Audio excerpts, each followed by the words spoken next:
In this episode of Fictional Hangover, we talk about killer clowns and a killer cow. How mushroom corpses and hot dogs are not good eats. An emo teen in the library taking care of business. And being disappointed and confused. In our discussion of Clown in a Cornfield 3, The Church of Frendo by Adam Cesare.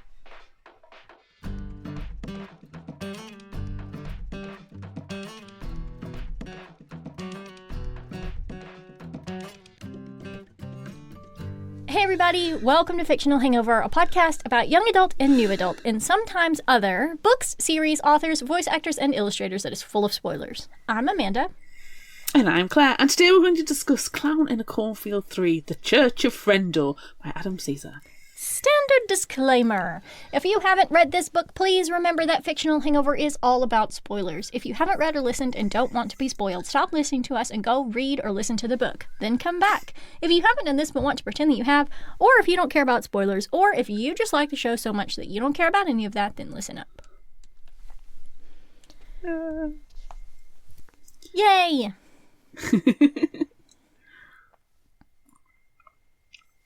So, is this one going to be a long one? Yeah, probably. It's probably going to be a little bit long. Because the book itself was not on the thicker side, I would say, but it was longish. There's a lot going on, too. There's a lot. There's a lot. Yeah. Stuff happens. Stuff doesn't happen. Yes. Stuff. And that's my initial thoughts. Yeah, but we got to do background info as well, but also no, you know what? I'm going to do my initial thoughts in the appropriate location. Cuz I feel like if I say it right now, we got to give listeners just a few more minutes of Okay, give me the background information. Okay, so the background information is actually it's in the acknowledgments of the book, and it mentions being on set in Kettle Springs for the Clown in a Cornfield movie that is coming out, that's set for release May 9th. Ooh. This year? This year, yeah. I'm actually really looking forward to the movie because... Wow. Can I just say that Kevin Durand is Arthur Hill, and he's going to be so good. He's going to be so good as Arthur Hill. And there's some other good characters in it too. I did not realize it was so soon. Yes. Yep. It's coming out in May. So. Sheriff Dunn. Yeah, that's some fantastic casting. Will there. Sasso. I think it's going to be really well done. I'm excited for it. But the background info that I pulled, like I said, is from the acknowledgments where he's talking about being on set for this movie. And he said, there isn't a whole lot of Kettle Springs in this sequel you just read, is there? Not even 10 pages of it take place in Missouri. Not a lot of rust and coal either. And 0 cornfields. But I hope that, like the not Kettle Springs in Canada, which is where he was when he was talking about this, and that's where they're filming the movie, he says it still felt like Kettle Springs to him, and that this Clown in a Cornfield book, with no cornfields, far from the series' typical setting, still felt like a Clown in the Cornfield book to his readers. Spoiler alert, it did not. No. Stuff happens. Stuff happens. So my initial thoughts are, I was so excited about this one going in. Oh, hell yeah. Clown in Cornfield 1 and 2. Fantastic. Yeah. But then coming out the other side. Nah. Stuff happens. Yep. And I hesitate to say, this wraps up a trilogy, but but Adam Caesare's been online, saying don't call it a trilogy, call it a series. So, I mean, it's a wonderful duology. Yeah. I like a duology. It's a Wonderful Standalone. The first one. Yeah. Yep. Yep. I'm feeling the Indiana Jones / Highlander of them all. Yeah. Yeah. Let's go into it and let's talk about Let's it. Let's do. All right, everyone. I would say buckle up. We're in the car a lot. We're traveling a lot in this one. It's also... I would say get some popcorn, but is that appropriate considering there's no cornfields? I don't think so. You can have some hot dogs and some Cheetos. Yay. Quinn Maybrook, wearing a Frendo the Clown mask, has abducted a guy outside a Waffle House. Waffle House, please sponsor the show, at least one episode. The guy is named Waffle House. Charlie, and he participated in the riots in Kettle Springs. Please see book 2. She's got him chained to the floor in a dark room, and she is slowly approaching him with a pair of bolt cutters. She wants to know where Benjamin Kuntz, Clownstick 69, is. Charlie, freaking out, starts yelling that he didn't do anything. He only drove Ben to the riot. He thinks everything that happened to Quinn and her friends was bad. Yeah, no fucking shit. Quinn positions the bolt cutters over Charlie's pinky finger and asks again about Ben. He says he doesn't know where exactly Ben is, only that he went north. Well, friend, you're in fucking Florida, so everywhere else is north. He says they would kill him if he knew where it was and told anyone. Oh, but doesn't he know? Quinn kills people too. And then she cuts off his finger. Yay, end of book. Hey! Hey! No, okay. No, not the Well, let's move out of Florida. Let's go to the newly incorporated township of Kettle Springs. Tabitha walks with God across the muddy fields to the schoolhouse. Things have changed in Kettle Springs since the pastor arrived and started preaching his own words instead of the word of God. Her parents have begun attending church with the pastor and are changing in ways Tabitha doesn't like. She misses her old friend Ruth, who left not too long ago, and tries to comfort a younger girl, Hannah, when the church bells ring. Everyone is called to the church, where the pastor, shrouded in robes, brings in a prostate before gathered townsfolk, and calls upon another man, Isaac, to cut off his head with an axe. Okay. It's a choice. Mm-hmm. It's a choice. Mm-hmm. Quinn calls her dad, Glenn, mayor of Kettle Springs, to tell him that there are going to be rumors that she killed someone, but hangs up before answering if she did. Meanwhile, in Sumter, Alabama, a guy named Johnny D is working under his Mustang with his bros, listening to Insane Clown Posse, when 2 missionary-looking guys drive up, looking for his brother, Trevor. The bros start to pick a fight with the missionary-looking guys, but then the missionary-looking guys kill them all violently, like with scalping, all except for Johnny D, who is still under his car. He calls 911 after he watches the missionary-looking guys drive away in their black sedan with Alton Ministries on the side and waits for police. Unfortunately, Quinn Maybrook shows up instead. All this murder. So much murder. In Kettle Springs Township, Tabitha sneaks past her barely cognizant father, who is sitting at the kitchen table, candle burning, looking at a hymnal. Tabitha prays and heads outside to tend the cow. But she's not in the barn. Tabitha squelches through the muddy field that won't grow any crops to find her cow. But she's got blood on her muzzle. Thinking she's hurt, Tabitha looks the cow over, but she's fine. Then Tabitha looks around her and sees bodies buried in the mud. She realises the bodies belong to her friend Ruth and her family, who apparently didn't move away after all. Sorry, right? You don't feed dead bodies to cows, you feed them to pigs. No. Because pigs will eat anything. Yeah. And cows are vegetarians. Yeah. Beginners, honestly. Such amateur hour. Quinn is driving. and imagining Arthur Hill in the car with her. He's always with her now, even though, or maybe because, she watched him die. She's worried because someone killed Charlie to make it look like she was responsible. She thinks about just giving up and going home, but instead continues on, checking names off her list. She pulls up outside a house, and a teen boy runs out into the street, asking for help. But uh-oh, he realizes who she is. Then she hears sirens.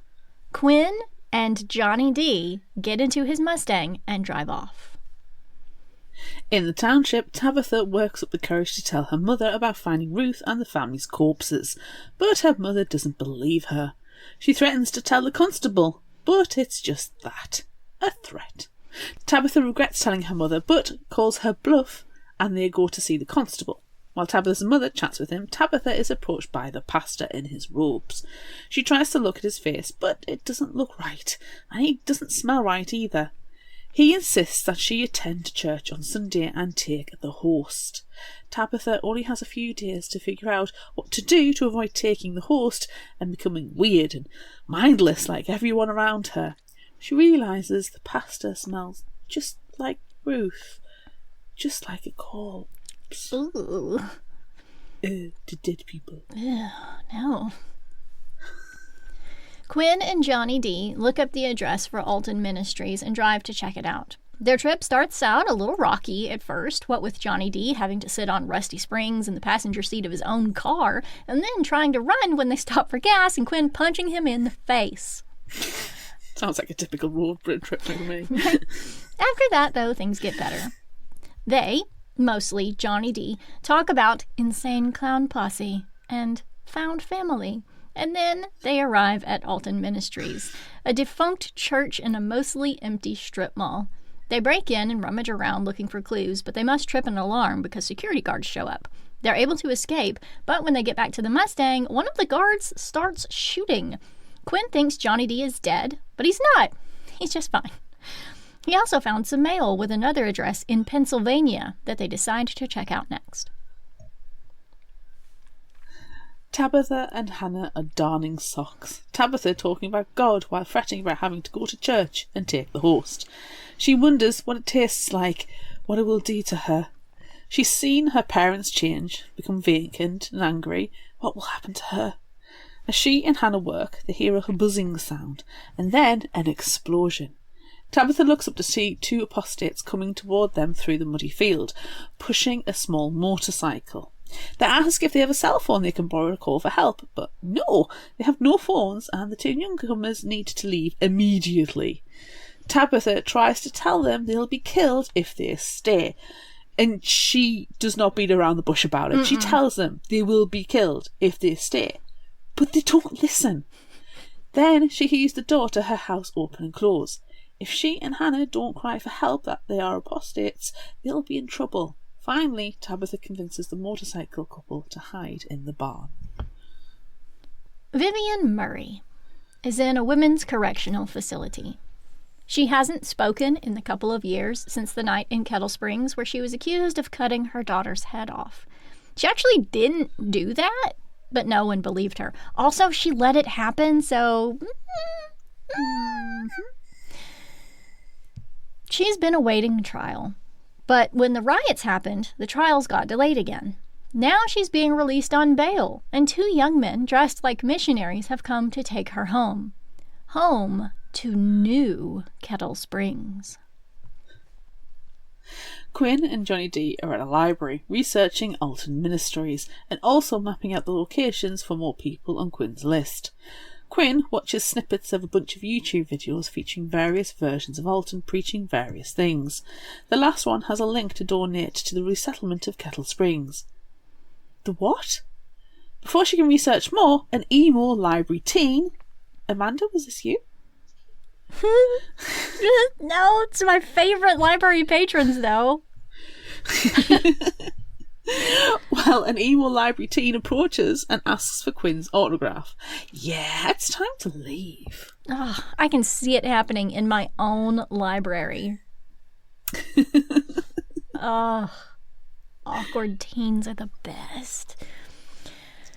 Quinn and Johnny D decide to stop off at an RV park to check off another couple of names from her list. The Dozers. Ex-professional wrestlers. Only one of them is there, though. Quinn feels bad about hassling Cheryl Dozer, who just looks old and sad. She says her husband is dead, or at least dead to her, and that he ran off with all their money. Quinn asks if he might have known anyone in Pennsylvania, and Cheryl flips through rage and dejection really quickly. Quinn leaves, but before she and Johnny D can get back on the road, Cheryl comes running out in her wrestling spandex and literally flips the Mustang over with nothing but her bare hands and roided out, glistening muscles. Johnny D cracks her in the head with a wrench and knocks her out. Or actually, he kills her, but we don't tell him that because he will be sad. With their car tipped over, they decide to take off in the Dozer's RV. You know for a fact that she always has a spandex underneath. She does. She does. I can guarantee that she is wearing breakaway clothes on top of her spandex. Nice. Yeah, and before she opens the door to her RV, she gets her baby oil and just... It's a baby oil shower. Oh, yeah. Ugh. Gross. Anywho, let's go back to the township. The man of the couple, the motorcycle couple, hiding in Tabitha's barn, thinks that Tabitha and Hannah are two bored teens playing a joke on them, but his fiancée manages to shut him up and convince him that he can think it's all a joke after they're back on the road. Tabitha conceals them in the stall with her cow and promises to come get them and help them get back to the road after her parents go to sleep, and if she's not able to leave her house again, Hannah will keep an eye out and help them leave before dawn. Tabitha spends the rest of the evening worrying about the couple hiding in the barn and eating uncooked chicken prepared by her out-of-it mother. She goes to her room, pretending to get ready for bed, but accidentally falls asleep. She doesn't wake up until she hears the screams the next morning. Ah. And does she honestly think she's doing a Bella Swan eating that raw chicken? It's just nasty. Gross. Just nasty. Gross. Oh, la, la, la. The Alton Ministries boys and Vivian pull up at a copy shop and mail center. The man working inside, Robert, wasn't expecting them, as they typically only come to pick up mail once or twice a month, and they came earlier this week. This time, they have a woman with them that Robert recognizes as one of the founders from Kettle Springs. He knows something big must be happening soon. Something big is happening soon. The adversary, aka Quinn Maybrook, is coming, and they have a message for her that they're leaving at the copy shop. Robert is worried because she's coming there, but he doesn't have to worry for long. The Alton Ministries boys cut off his fingers with a paper cutter, then smash his head in with a copy machine. They put a mailbox key in his mouth before leaving. Vivian seems terrified and disgusted. Same. Yeah. Quinn and Johnny D are at a rest stop getting closer to Pennsylvania, and Quinn takes a shower, feeling relaxed for the first time in a long time, until, that is, she sees the ghost of Arthur Hill behind her, telling her she's rushing to die. Quinn wants everything to be over, but does she want to die, or is she resigned to a life in prison? She's still curious about where the people on her list are, especially the ones she hasn't been able to find, so she's got to continue. She thinks about having sex with Johnny D because she hasn't done that yet, and if this is the end, she might as well, but no. Johnny D is grilling hot dogs and they have a quick lunch, but when a state trooper arrives, Quinn thinks this is the end. It's not though. The officer leaves, only harassing them a little about throwing their trash away. There's a lot in that paragraph. There is. It's so... Just get on with it. Just get on with it. The man and woman in the barn, Seth and Lizzie, are startled by sounds in the barn. Then a door to their stall opens, and they see a tiny person wearing a creepy as fuck homemade clown mask looking at them before it disappears. They hear it laugh. Then... Ew. Ugh. No. Not it, though. No. It's a her. It's Hannah, who is supposed to alert them before dawn if Tabitha couldn't come back. Seth is convinced they're being pranked, but then Hannah slices his ankle with a straight razor. Oh. The cow gets startled or annoyed and kicks back, sending Hannah flying across the barn. Lizzie and Seth try to leave, but are greeted by the pastor, the constable, and the executioner with his axe at the ready. They kill Seth immediately, not wanting to go through an apostate trial with the adversary set to arrive so soon. Just as they're about to kill Lizzie, she says she's pregnant, so they take her to the jail instead. The pastor tells them to keep her safe and feed her because Kettle Springs is going to need her baby. Tabitha finds Hannah later, and she speaks. This whole time, by the way, friends, Hannah doesn't speak at all, but she does this time, right now. Hannah tells Tabitha that she's a bitch and that God told her to attack the apostate. And then she dies. Hey, you know, if you're going to make it, you're going to have some last words, make them good. Yeah, bitch. That's bitch. it. Fuck you, bitch.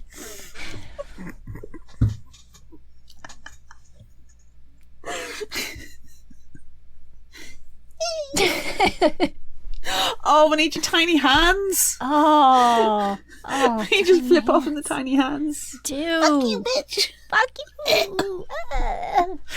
And then it crosses over the eyes. Yes, all of that happens. Anywho, at the copy shop, Quinn and Johnny D find Robert's brain smashed all over the floor. Johnny D barfs up all his hot dogs. Oh, that's disgusting. Mm-mm. Oh, no, dog. No hot dog.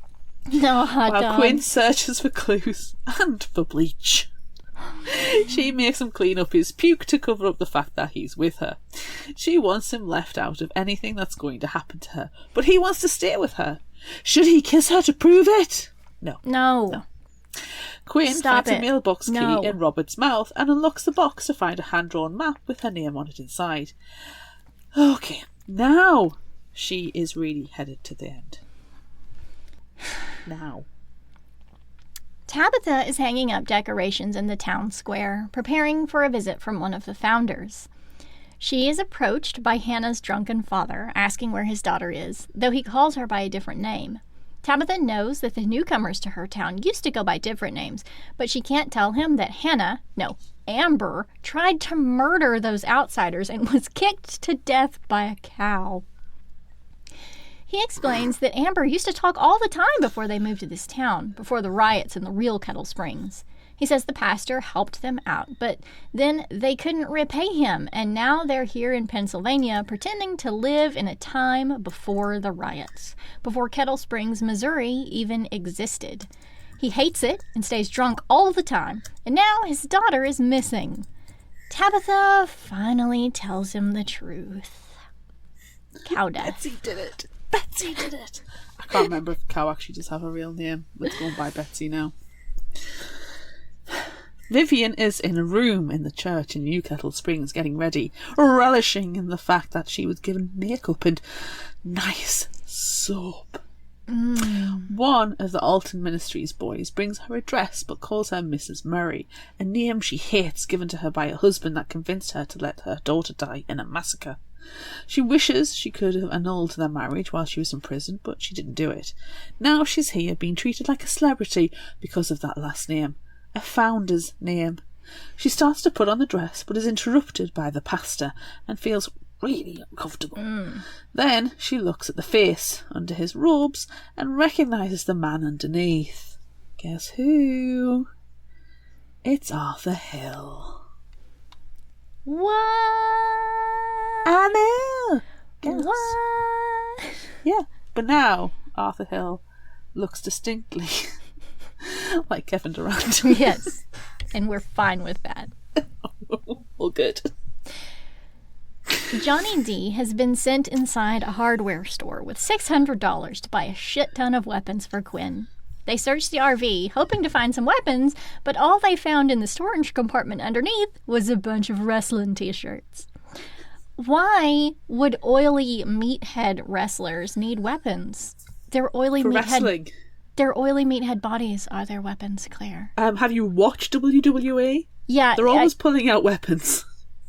I can just imagine that it's just t-shirts and like folding chairs. Folding chairs, yes. A couple of pairs of brass knuckles. And a table that's really, really shoddily built. No, these guys are old school. They've got the tables, they've got the chairs, but I don't think they have any weapons.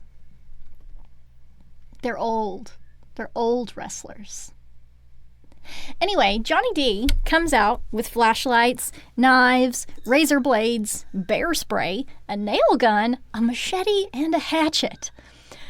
Realistically, Quinn won't be able to use most of those supplies on her own, and she's not letting Johnny D come with her. She's found the location from the drawn map on a road atlas and is going to drop Johnny D off on the way. They stop at a gas station and he fills up her tank while she calls her dad from a payphone. She gets back into the RV alone. Well, not alone exactly. The ghost of Arthur Hill is there too. Ooh. The ghost of Kevin also Durant. Looks like Kevin Durant. They're getting the money's worth out of them. Yes. The pastor, who looks like Kevin Durant, has kept the residents of New Kettle Springs out of bed, dancing around a maypole. Oh, God, I hate maypoles. But many are falling asleep or just dozed out of their minds. Vivian Murray gave a short speech, the reason why they're celebrating, but it was over long ago. So why must everyone remain? Oh, I'll be so tired. At midnight, the pastor removes the cloth from his table to reveal a glass coffin underneath, containing the body of the host.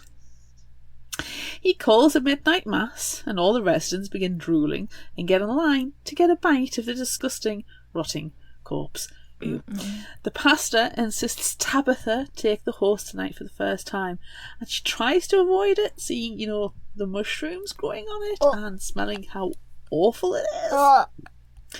But the pastor forces the corpse meat into her mouth. As he does, this is gross. As he does, gunshots ring out. The pastor collapses and Tabitha falls to the ground, choking on her flesh bite. Oh, gross.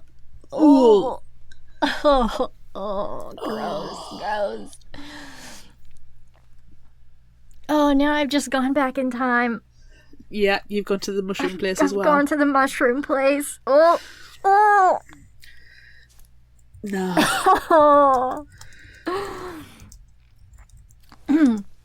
The Alton Ministries boys, Colby and Taylor, are on the outskirts of New Kettle Springs, waiting for the adversary, Quinn Maybrook, to arrive. She might be smarter than they gave her credit for. She might have found the other road in, or she might have given up and gone home. But no, they don't believe she would do that. They nearly get into a fight about Vivian Murray. One likes her, and the other is ready to kill her. But then they hear gunshots. Vivian is disgusted by everything going around her. Same Vivian. Samesies. She's pocketed a steak knife and is plotting her escape. But then the pastor, the man wearing Arthur Hill's face, Jason Alton, is shot. Some of the townsfolk rush to find the adversary. Some rush to help the pastor, and others stand around like zombies not doing anything. This is Vivian's chance to run, but then she spots Tabitha choking on the ground and decides to help her instead. The townsfolk who stayed to help the pastor carry him off, and some carry the host too, but then they start eating it. No! As Vivian and Tabitha get up to leave, Tabitha sees something is behind them. It's the pastor, and he's not dead. He was wearing a bulletproof vest. He demands Tabitha and Vivian be taken to the jail cells and for everyone else to go look for the adversary. Quinn is smarter than the Alton Ministries boys thought. She found the side road, the other way in. She finds her way to the outskirts of a ramshackle town and sees a man running with a gun. He stops and she approaches, telling him to drop his weapon, but nobody ever drops their weapon when you say drop your weapon. He rambles drunkenly about the pastor being right, and that his wife and his daughter being taken away, and that he shot him, but he was right. The adversary has come. Quinn struggles to follow, but asks who's after the man. He says she is. Says that it was all a test and that he failed, and then he shoots himself in the head. Quinn has no idea what the fuck just happened, but she grabs the dead man's gun and continues on. Transcripts of a video featuring Jason Alton preaching are inserted here. He questions his congregation about if the founders of Kettle Springs were right to murder their children. They wanted to take things back to a simpler time and wanted their children to behave. They were trying for what, like the 1950s or something? They should have gone back much further in time than that. Ooh. Quinn makes her way to a field in the town and sees a lot of people standing, waiting. She plans to take them down as best as she can with just a couple of bullets left and her hatchet, but the people don't do anything. They look high. Then they start kneeling to her. No, not to her, to the pastor. Is that Arthur Hill? No, he's dead, and his face isn't moving when he talks. Quinn calls the pastor by his real name, Jason Alton, then calls out all the other people she recognizes from her missing list, like Dozer, the wrestler. She realizes the people here, the missing, were in Kettle Springs the night of the riot, and that they stole Arthur Hill's body from the funeral home, and now they're here in some backward old-timey town. She tells them that the real Arthur Hill died crying and pissing himself. The pastor has the Alton Ministries boys lead Quinn to the jail. Quinn is loaded into the jail cell with Tabitha, Vivian and Lizzie, and after a quick argument with Vivian and attitude adjustment by Tabitha, they realise they need to get out of the cell and that Vivian still has her knife. She gives it to Quinn, but then Quinn is taken back out and is led across the courtyard to a giant pyre. Jason Alton preaches to the crowd that the adversary is after them all because they are poor and religious, but she's not. But then she realises that, well, actually maybe she is. Jason Alton leads the people in a hymn that is actually a mournful singing of the Frendo jingle, and then they light the pyre that is built in the shape of the Frendo the clown. They're going to burn Quinn alive. Back in the jail cell, Vivian reads a note tossed in earlier from Taylor, one of the Alton Ministries boys, warning her that Colby, the other boy, has a gun. Right now, he's twirling a knife. Lizzie needs to pee, but Colby doesn't want her to. He threatens her with the knife, but then Taylor punches him. They all fight, and Vivian and Lizzie get cut and or stabbed, but Colby eventually takes Taylor down with Vivian's help. Colby tries to escort Vivian out of the cell, leaving Tabitha and Lizzie behind, but then Vivian kills Colby because he's a fucking creep. Meanwhile, Quinn's clown pyre is not going so well. The fire won't light and no one is smart enough to realise that everything is wet and it won't burn. Absolute dumbasses. They've also stopped keeping an eye on her, and she uses that to advantage and runs after Jason Alton with Vivian's knife. She slices his leg and he begins to pray for help. Headlights appear then and someone arrives. But is it help? And for whom? Back in time, a handful of hours, Johnny D pumped Quinn's gas, but instead of walking away afterward like she thought, he climbed into the basement storage space under the RV with the t-shirts and the folding chairs and hid out. Unfortunately, he passed out for a few hours. Then he couldn't get out. He took the door off and then he went inside, only to find that Quinn didn't leave the keys. He hotwires the RV and then headed out to find Quinn, hoping he wasn't going to be too late. When he pulls up, he's happy to see that Quinn is alive, brandishing a knife at Jason Alton. He drives the RV through and over the crowd.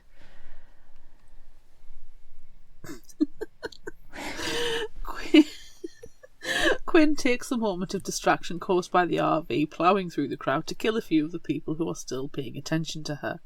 She sees Dozer going for the RV, probably thinking his wife is inside, while others climb to the outside of the RV trying to get in.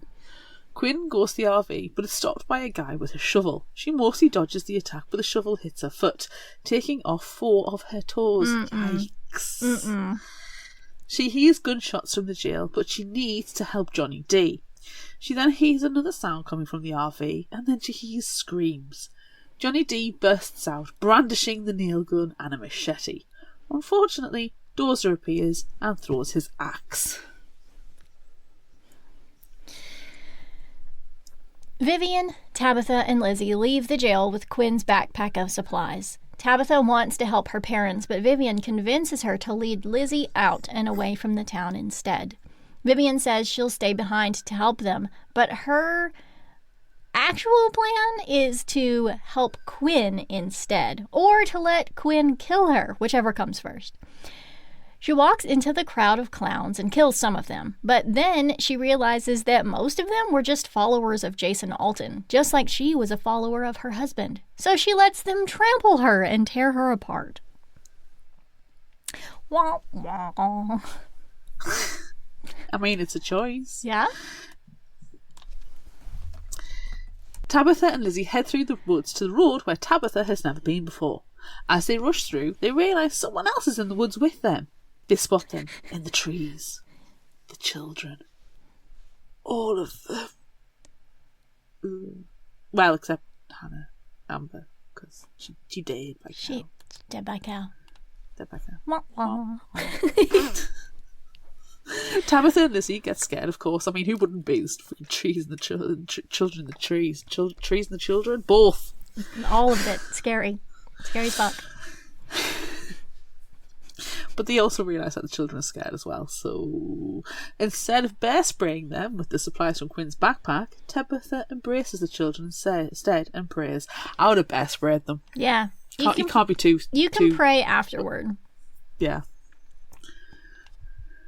You can pray whilst bear spraying the children in the face. It's better be safe than sorry. Yeah, yeah. Cover all your bases that way. Yeah. Quinn watches as Dozer's axe misses her, but strikes Johnny D.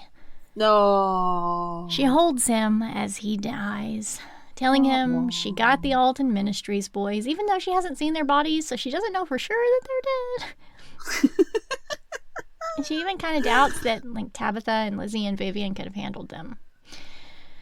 Don't worry, Johnny D. She kisses him, and then she goes after Jason Alton, who is obnoxiously praying into his headset microphone about not partaking in the host and begging God to save him. Nah, dog. Nah. Quinn finds Jason Alton crawling along the ground and cuts him a little with Johnny D's machete, asking him why he fed those people an embalmed corpse, poisoning them. And his answer is really very, very disgusting, actually. He just kept changing his preaching tactics until something stuck. The clown murders is what everyone got behind. Weird fucks. Weird fucks. Great. He didn't believe any of it at all. It's all complete bullshit. And he gives up, asking Quinn to call the cops and an ambulance. But again, nah, dog. Nah, dog. Look at all the bodies all around them, surrounding them all. All those people are poisoned and dying or already dead. And dude, it's all your fault. Quinn drags Jason Alton into the clown fire, but as she tries to leave, the pyre begins collapsing around her. In Kettle Springs, Missouri, Glenn Maybrook listens to a voicemail from Quinn, telling him she's almost done and is going to try to make it back home. Cole and Russ, finally, thank fuck, are there, and they notice that Glenn is in mourning. But should he be? There wasn't a body found, after all. Cole and Rust are waiting for a couple of things. One, they're waiting for a busload of kids from Pennsylvania to show up. Kids that didn't have any family anywhere that could take care of them after what happened in their community. Two, they're waiting for a film crew to arrive. Sure, there have been plenty of B-movies and TV movies and documentaries and podcasts made about what happened to them in Kettle Springs, but no one has ever gotten it right because they didn't have Cole acting as executive producer. Now he is, so they're going to make a real movie. The bus of kids shows up, and Tabitha follows them out. And? The end? Question mark? And? Stuff.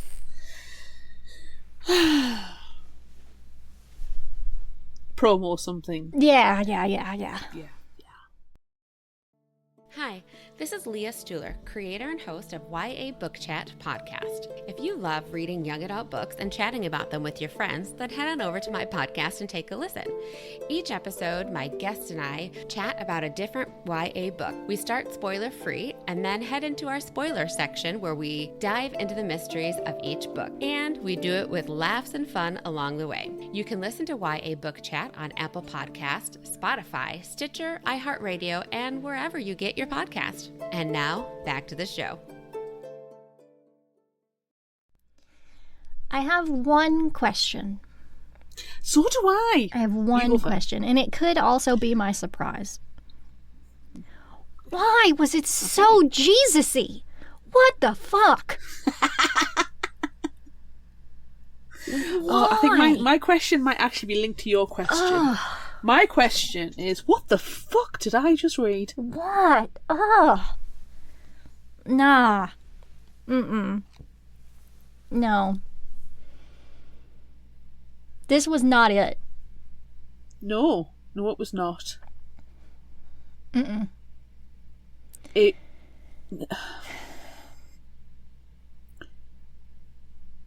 I'm just going to say I didn't like it. I didn't like it either. No. I didn't like it Didn't either. like it. No. Didn't feel like it was part of the clown series. Mm-mm. It should, in my opinion, have been a standalone book. It could have been completely nothing to do with the clowns. Yeah. Or it could have been in the clown universe, using the friend or the clown, whatever, but not using the clown and the cornfield characters. Like, you could have done this and not had Quinn's freaking random rip-roaring revenge trial. Johnny D, who I still don't know the fuck where Johnny D came from and what the hell point he was. No. And there were those scenes where he was like, oh, I think I love you. Like, no, you don't. You were kidnapped. That's Stockholm Syndrome. It was just messy. But then she wanted to make out with him. Then she wanted to have sex with him? Like, what? I genuinely, I don't understand. I don't get it. Mm-mm. And I finished reading it, and I thought, I don't get it. I don't. I'm going to have to reread this. But then I was like, I don't wanna, so I'm not gonna. I don't wanna. Mm-mm. I'll read the summary that Amanda wrote. And that's what it's there for. Help. That's what exactly. it's there for. And it's happened before when I've read a book and I'm like, what? But then I've read the summary and gone, yeah, actually, no, that makes a lot of sense because the summaries cut a lot of the crap out. Yeah. You get the salient point of the story. But genuinely, this is one of the very, very few situations where I can happily say, hand on heart and full honesty, I don't know what the fuck's gone on. And I don't know why it's gone on. It was trash all the way through. Yeah. It was a garbage fire all the way through. Yeah. I'm so disappointed in this book. I think I would have... No, I don't know.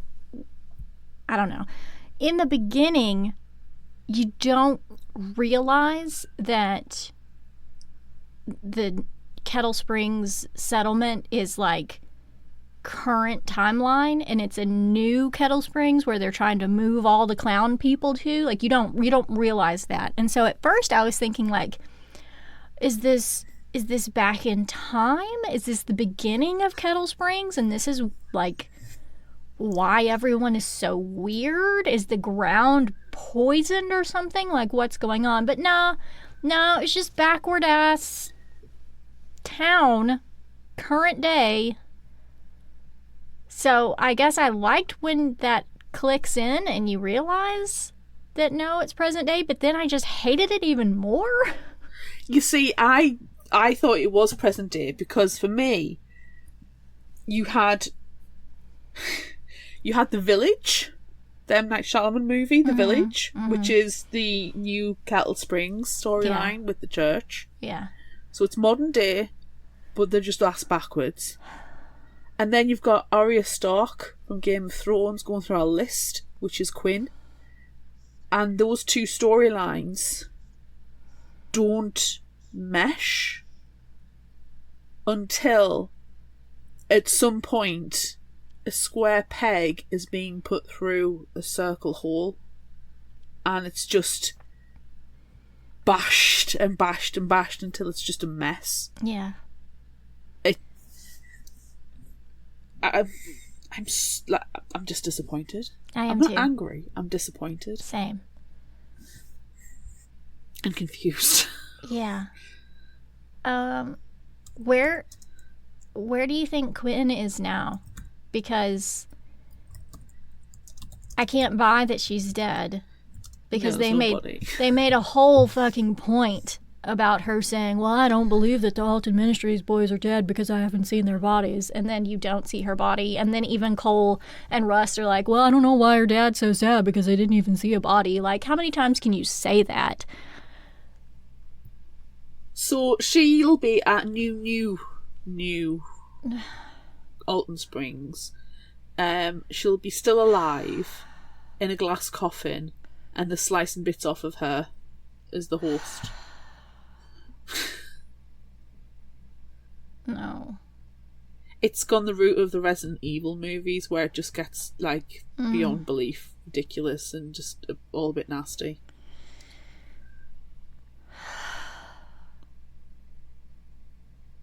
It's hard for me to even say words that aren't just going, yeah. Like, I mean, sigh. Cole and Rust. My surprise were where were Cole and Rust? Yeah. And we meet them at the end. Yeah. For about 5 minutes. Yeah. I mean, we know that they moved away in book 2. At the end of book 2. But, like, I don't know, could she not have been talking to them? Could they not have been, like, mapping stuff out for her so they're still included? Yeah. They'll just drop, like, dead weight and it's like, but no, the key. I don't know. This just feels so weird. And like I say, it feels wrong to call it like Clown the Cornfield 3. It feels like it shouldn't have been Quinn. I could appreciate it if it was someone else who was inspired to go after these clown people, you know, another teenage vigilante inspired by Quinn and doing this in her own town or something. She's inspired by Quinn to go after the Church of Frendo, and one of the families that the Church of Frendo have brainwashed / recruited is her family. Like, she went away to college or something, so she wasn't included, but her younger siblings are there and her parents are there, and she's trying to get them out. So she goes on a rip-roaring rampage of revenge. Yeah. That I would have gone with. That I would have, and she knows she's seen Quinn's story on the TV, and that inspires her. Yeah, she is an emo teen from the library who is excited to meet Quinn, and even like Quinn and fucking Johnny D, I guess, could also be doing what they're doing, going through and checking off names from Quinn's list, and then maybe they realize all of these people, all of the missing people from their list are in this new town, but someone else is going on that rampage. So Quinn is here. She's in the background. She's doing her own thing. Cole and Rust are helping her. And then there's this other timeline with the emo library teen who looks up to Quinn and is taking care of business in her town. That would have made it 1,000 times better. Yes. It makes more sense. It does make more sense. I don't know. I didn't buy it. It didn't feel like Quinn to me.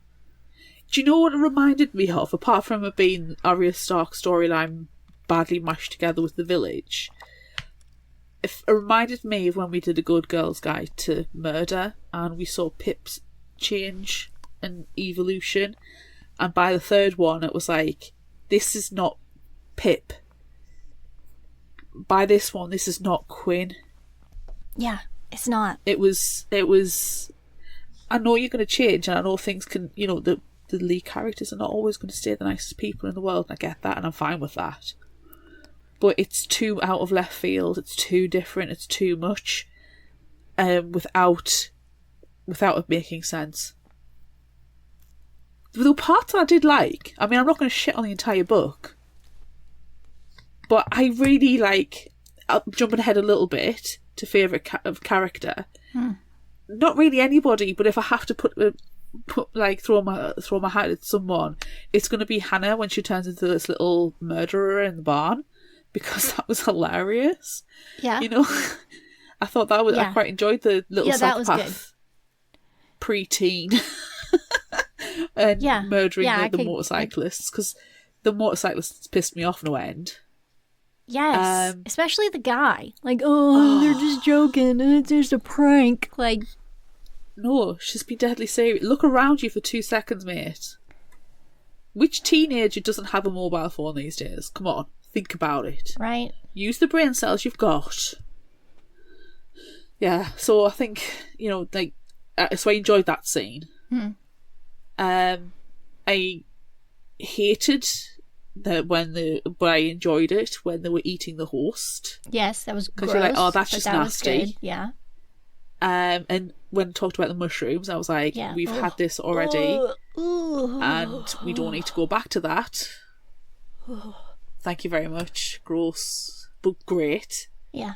I even liked some of the interactions between Quinn and Johnny D. Like, when they're in the is it the copy place where the police go after them, and Quinn's like constantly shushing Johnny D up, and then they get outside and he's like, I picked up the letters, we didn't need to do any of that, and she's like, oh fuck. Yeah, that was good. When they stop at the first place, that was funny. Yeah, but it's parts of things, it's tiny parts of things. Yeah, as a whole, it's a dumpster fire. Yeah, I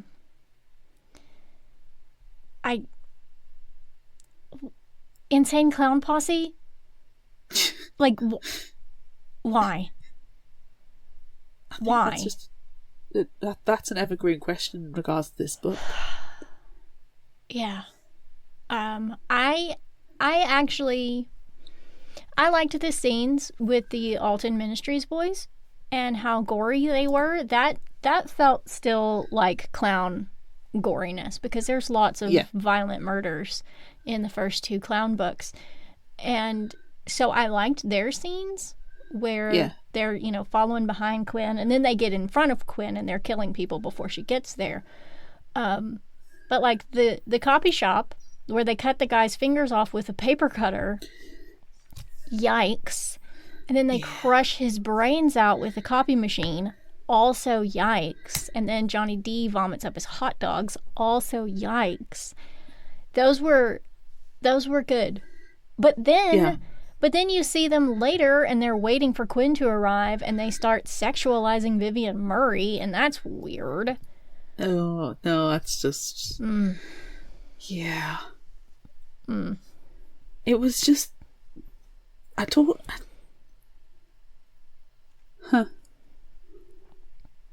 Yeah. I would be interested to hear, like, somebody who really enjoyed it point of view. Yeah, explain to us why. I've seen a lot of stuff on Reddit. I've really been getting into Reddit lately. And there were a lot of people who were like, yes, book 1, so good. Book 2, and then book 3, what? So I agree with that assessment, though. Yeah. I didn't hate book 2. Yeah. But book 1 is absolute knockout of the park. It's very, very good. It's very, very good. Book 2, I'll be honest, I barely remember what happened in it. And book 3 I'm going to remember because it's so freaking Jesus-y and just so freaking weird. Why was it so Jesus-y? And whereas I have the urge to read book 1 again, I'm not going to read this. I don't want to read any of it again. I mean, I'll read book 1 again, but I don't want to read any of the rest of it again. No. Although, no, I feel like I liked book 2 Because it had a lot of Cole and Rust, and Cole fighting his dad, Cole fighting Kevin Durand. Yeah. And then, the riots. I feel like it's very on the clown nose of what's happening in the United States right now, and not done well.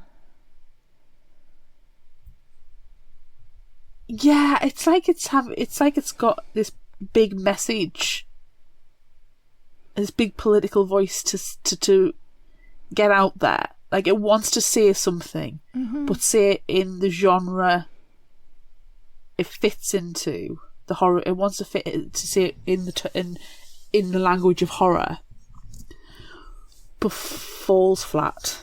Yeah. Like I say, I'm disappointed. I'm confused. Very disappointed. I'm very confused. And I think if this was, like we say, if it was done as a clown universe book and not a Quinn storyline, it would have been better. Yeah, and I think it would have empowered Quinn more if this is going to continue. And if it wasn't her, and then like, oh, you think she's dead, but she's probably not dead, and now she's just going to come back and be the star of another book. Like, I'm done. I'm tired of Quinn. I'm done with Quinn. But if this one had been done the way we described it, then sure, we'll pick right back up with Quinn and what she's doing, and I'm on board. Yeah. But nah. Nah, dog. Nah, hot dog. Nah, hot dog. Yeah, I genuinely can't say anything else about this book, because it's either massive disappointment or there was this little bit that was good, this little bit that was good, and that's probably about it. Yeah. I don't know. I definitely would be interested to hear people's point of views. Yes. Tell us why. How? Yeah, I don't know. I don't. Mm-mm. Mm-mm. No. Nah. No. Mm-mm. No. All right, so then favorite final thought quote? Do you know what? It's like pulling teeth. It wasn't even that quotable. Nah. I'll give you 3. Okay. It's okay for people to like what they liked and fuck the haters, which I feel like for this book is very an authentic statement. We're the haters. We're getting fucked here. Yeah, that's fine. That's fine. Yeah. Not every book is for every person. That's true. And we were let down. We were let down. And we're allowed our feelings. And we're able to voice exactly the reasons why. And it's legitimate reasons why, not bullshit reasons why. So, yeah. And we're allowed opinions. Even though I could have gone on for hours about it being so Jesus-y, and that's not why. That's not why I didn't like it. It was a little off-putting. But if it was done right, it's fine. Yeah. Like I say. Yeah. Just don't have freaking... Anyway. Yep, no. Next quote. I'm so glad you started killing these fuckers. Same emo teen. Emo teen is our MVP. Yes.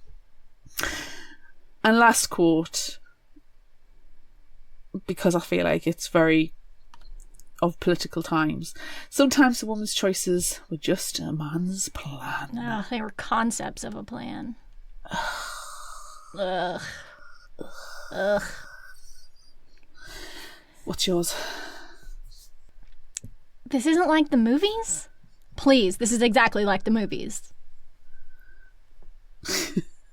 It was almost too much to believe. Too stupid.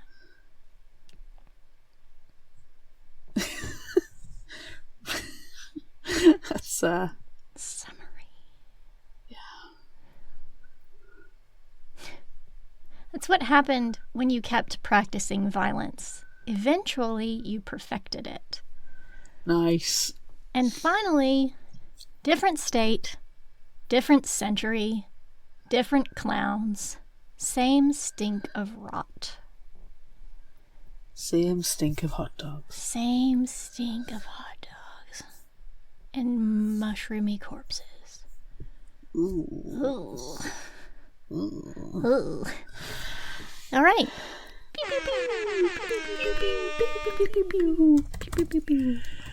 We asked on social media, would you rather have ketchup or mustard on your hot dog? Ooh. Which, when we talked about it, I said, it's simple, effective, and possibly more decided splitting than the Team Edward, Team Jacob question. It also feels really old school, which I enjoy.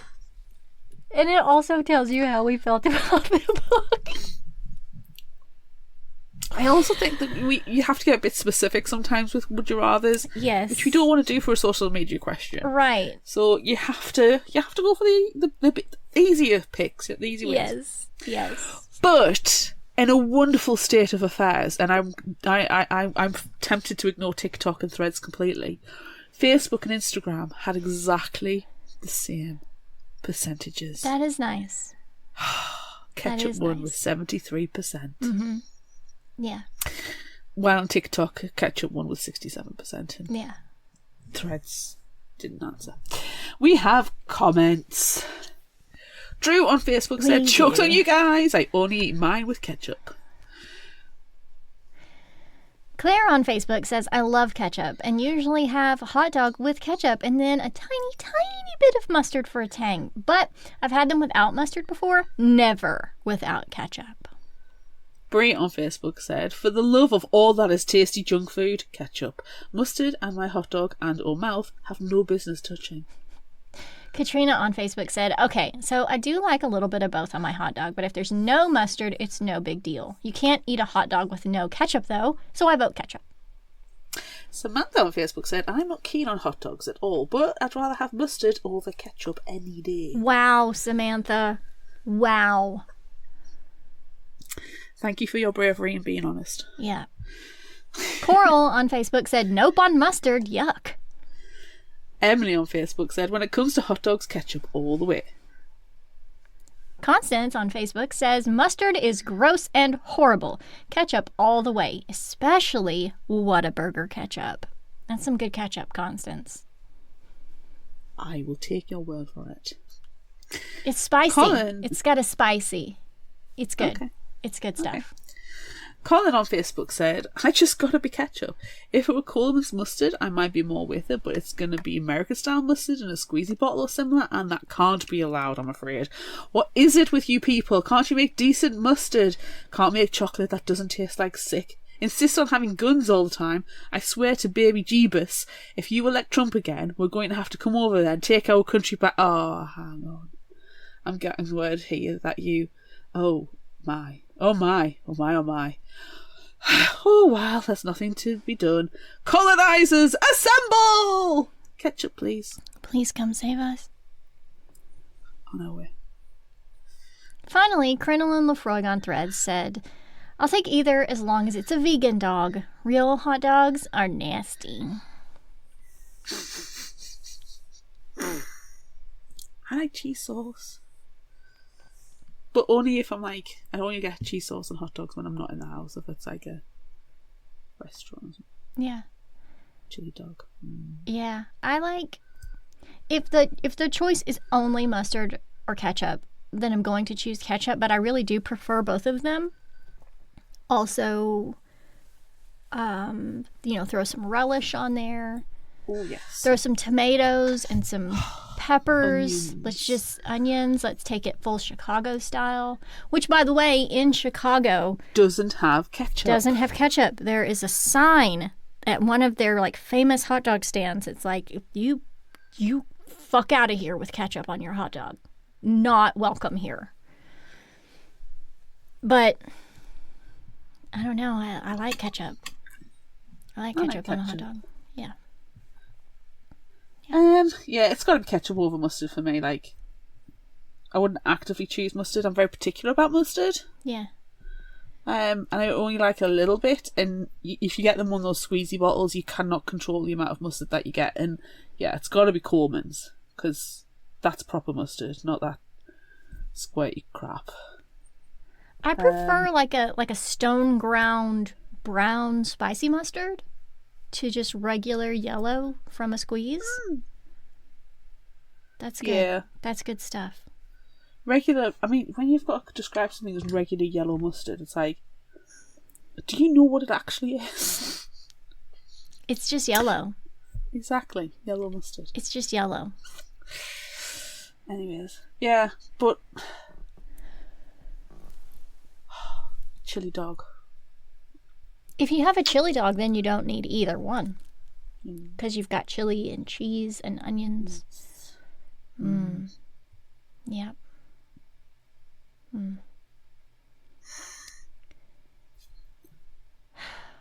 All right. Next question.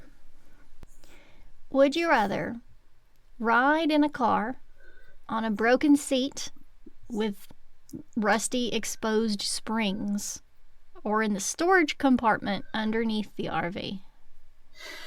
I'm going to go for the storage compartment underneath the RV, because it's going to have, like, the old merch, so at least I can make myself a little bed and have a nap. Yeah. And there's a smaller chance of tetanus. Yeah. I think the only thing I don't like about riding in the storage compartment underneath the RV is that, like, he couldn't get out for a while, and that would send me into a straight up panic mode. Oh, yeah. I mean, but remember, this is a would you rather with loads of Masters of All that we That's survey. true. So there is an we have a easy latch. exit. Okay. Yes. There's a latch. Okay. Yes. Yeah. I don't want to sit on a broken car seat with a rusty old spring. No. Like, why didn't he sit in the back seat? Mustangs have back seats. Or put something down, so you're not actually sitting on the exposed Why string. didn't he Arnold Schwarzenegger the seat out and then sit on something else? Because Johnny D is not the smartest He's also cookie no in the jar. He's also no Arnold Schwarzenegger. No. I feel like every episode's been coming back to Arnold Schwarzenegger lately. Twilight fine or with Arnold that. Schwarzenegger, we can bring them back. Yep, all the time. We Definitely. haven't mentioned Twilight in this one yet. No. I mean, I mentioned Challenge. Arnold Schwarzenegger a couple hours ago. Yeah. Challenge extended. Twilight. Yes. Twilight in the rest of the episode. Ready? Go. Too much pressure. I know. It's a lot. And it's got to happen naturally. It can't be forced. Exactly. It's okay if it doesn't happen. Fine. Okay, next question. Would you rather investigate the copy shop crime scene or find your friend's family corpses in the mud with your cow? Oh. No, those are both really harsh. Poor Betsy. I think her name is Nessie. No, fuck. Is her name Nessie? Then that brings it to Twilight. Fuck. Is her name Nessie? I'm getting out my ebook. If her name is Nessie... That's terrifying and arousing at the same time. Oh my god. Oh. Please be Nessie. Please be Nessie. Fuck, her name is not Nessie. What's her name? What's the cow's name? It's Nessie now. It is Nessie now. Nellie. Her name is Nellie. It's close to Nessie. It is. But the guy keeps calling her Bessie. But that's not right. It's Nellie. Nellie's an elephant. This is just another reason why it's dumb. Yeah. Okay.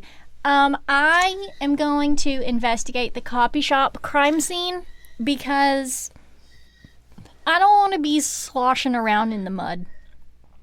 And that is the only reason. I like the idea of rescuing your cow from the mud and then finding, corpses. I think that was a good scene. But I don't want to be in the mud.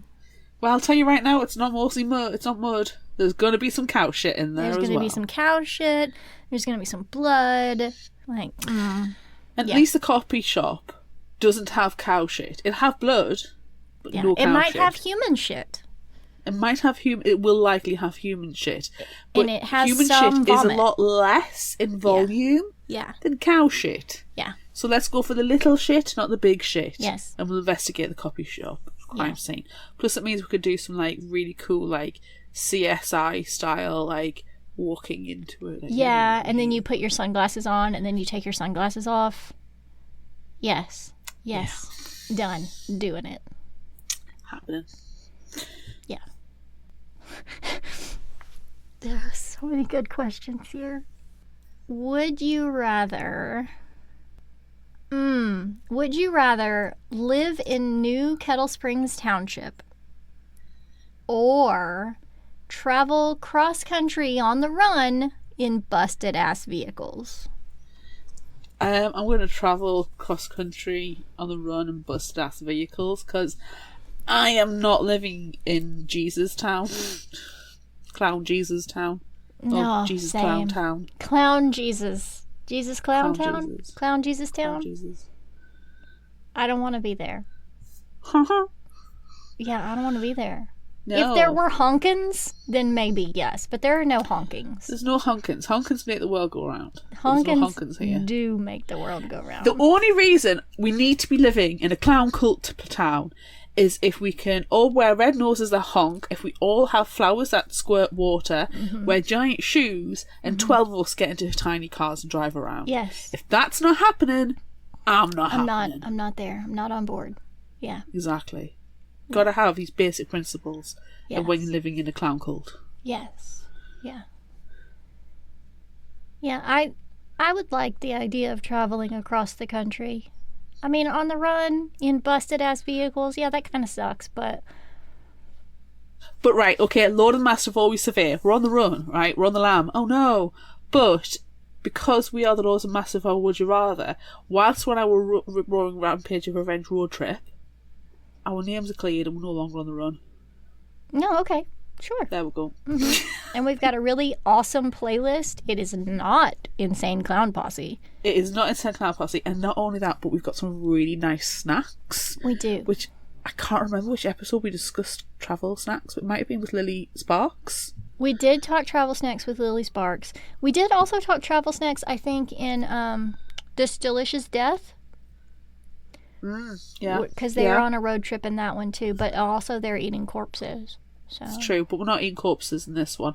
What I will insist on having now that they are new, they've just, giant bags of cheesy Wotsits, and they've also got giant bags of prawn cocktail Wotsits, and I found those. They're a new love of my life. Nice little treat on occasion, so I'm going to insist on those. Okay, yeah. Hashtag excessively British. Yes. Cheesy Wotsits. There's no H, W-O. Wotsits. Wotsits. Yes.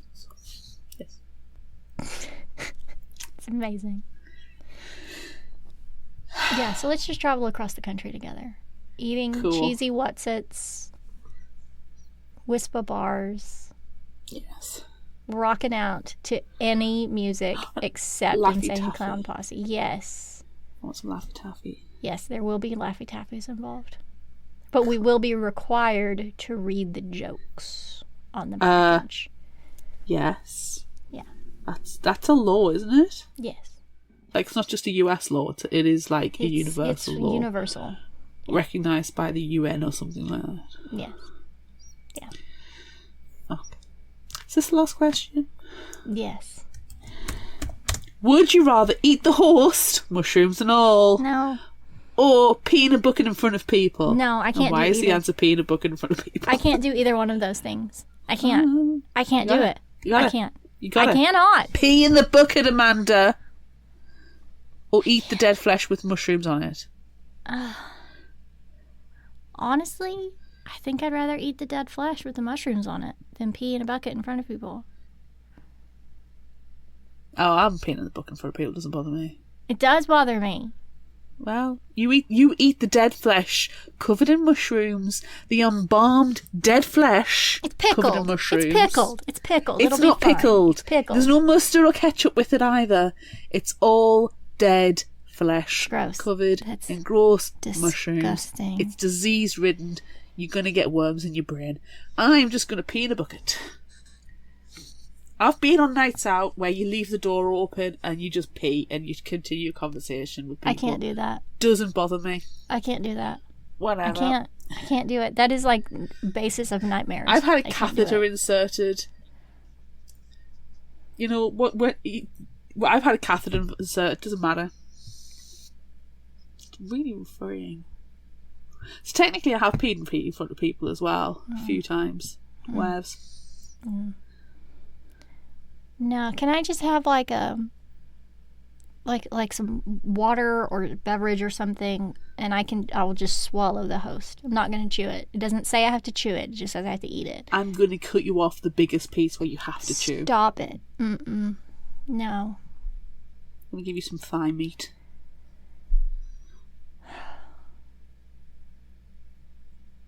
Gross. But I'll do it before I pee in the bucket because there's no. I need. There's the hand sanitizer. I don't think so. Gross. I hate all of it. I hate it. I hate it all. Don't blame me. Blame the clown cult. I feel like I want to ask some of these other would you rather questions too. We came up with a lot of questions for this one, everyone. We came up with a lot of questions. Would you rather be run over by a slow-moving RV or kicked across the barn by a cow? Slow-moving RV. That cow's going to hurt. Yeah. Would you rather face off against the Alton Ministries boys or the Dozers wrestling tag team or Quinn and Johnny D? I think I'm going to go the Dozers with that one. They Want to talk about Insane Clown Posse or God? No. I could not carry on a conversation about either of them. No. No. No. Oh. Okay. If you liked this, try this. What are you going to suggest? I'm going to suggest a new purchase that looks really, really fun, and I got from a lovely indie bookshop I found that only does crime fiction. And it's called How to Survive a Horror Movie by Scarlett Dunmore. It looks really good. I've seen I love this the one. cover. Yeah, I've seen this one. Yes. I think it's going to be a one that we'll have to cover as well on the podcast because it looks fun. Oh, there's a bookmark. Shout out to Criminally Good Fiction. So, the blurb on the back. Horror enthusiast Charlie is determined to keep a low profile when she's enrolled in a girls' boarding school on a remote island. That is until someone starts killing off her senior class. From a masked figure prowling the grounds to severed heads in the fridges, Charlie has found herself at the heart of a horror movie, and it only gets worse. She is now seeing the ghosts of her former classmates. See, there is some hashtag tenuous link there. Haunted by her peers, literally, and with everyone beginning to suspect her, Charlie has to do something. She and her best friend Olive are the only ones who understand the rules of horror. They know never to split up or investigate strange noises in the dark, so it's up to them to solve the murders before graduation. Charlie just needs those pesky ghosts to shut up and give her a hand. It feels like it's an amalgamation of everything that we both love. Yes, I agree with this. Is there an audiobook? I do not know. But before each of the chapters is a fun little picture. That's amazing. Chisel. Yes. Rule 24. Arm yourself, not the killer. That's a good rule. So, what have you got? I am going to suggest My Heart is a Chainsaw by Stephen Graham Jones, and I haven't read this one, and I'm interested in trying it. I keep trying to read Stephen Graham Jones books, and then something happens that I don't like, so I put them down, but I'm hoping this one will be a little bit better. It's called My Heart Do what I do and just put it on the Fictional Hangover schedule. And we have to read it no matter what. Yeah. All right, so My Heart is a Chainsaw by Stephen Graham Jones. You won't find a more hardcore 80s slasher film fan than high school senior Jade Daniels, and you won't find a place less supportive of girls who wear torn t-shirts and too much eyeliner than Proof Rock. Nestled 8,000 feet up a mountain in Idaho, alongside Indian Lake, home to both Camp Blood, site of a massacre 50 years ago, and, as of this summer, Terra Nova, a second home celebrity Camelot being carved out of a national forest. That's not the only thing that's getting carved up, though. This, Jade knows, is the start of a slasher. But what kind? Who's wearing the mask? Jade's got an encyclopedic recall of every horror movie on the shelf. But will that help her survive? Can she get a final girl trained enough to stop all this from happening? Does she even want to? Isn't a slasher exactly what her hometown deserves? Oh, that looks good. Right? It sounds How have good. we not got like a slasher theme? I don't know. 2026. Here we come. Slashers. I'm really surprised by that, actually.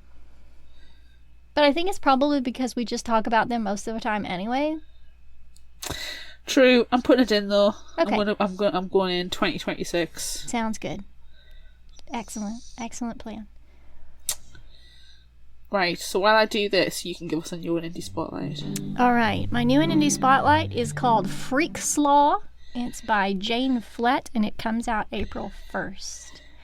In this glittery and crackling horror debut, a traveling carnival of troublemakers arrive in a small Scottish town and perform their favorite pastime, revenge. Ooh. It is the summer of 97, and the repressed Scottish town of Pitlaw is itching for a change. Enter the Freak's Law, a traveling carnival of deviant queers and architects of mayhem. There's Gloria, fortune teller and worm charmer. Her daughter Nancy, a contortionist witch. Big-hearted tightrope walker werewolf Louie, not to mention illusionists and conjoined twins Cass and Henry, and tattooed human pincushion Pingal. Against Pitlaw's miserably grey landscape, the carnival shines electric and bright, and it doesn't take long for the town's teenagers to be seduced by its neon charms and the possibility of escape. But beneath it all, these newcomers are harboring a darker desire. Revenge. Ooh. Revenge for being cast out, never allowed to settle, punished for purely existing, and as tensions reach fever pitch between the stoic, unwelcome locals and the dazzling intruders, a violence that has been bubbling for centuries is about to be unleashed. Ooh. It sounds fun. It does. I think this one was an indie that has already come out, but then it got picked up by a bigger publishing house. Because if you check it on Goodreads, it already has come out, but this is releasing April of this year, so I'm guessing it got picked up for a re-release. So nice. It's nice when that happens. Yeah Cool. All right, that's it for this episode of Fictional Hangover. I'm Amanda, and I'm Claire. Join us next time as we discuss Stars and Smoke by Marie Lu. Look out for our Would You Rather polls and monthly challenges on social media. Don't forget about our book club on Discord. Be sure to visit our shop on Redbubble at fictionalhangover.redbubble.com for all your favorite Fictional Hangover-themed merchandise, and become a patron of ours on Patreon at patreon.com/fictionalhangover. Until next time, remember, the only cure for a fictional hangover is another book.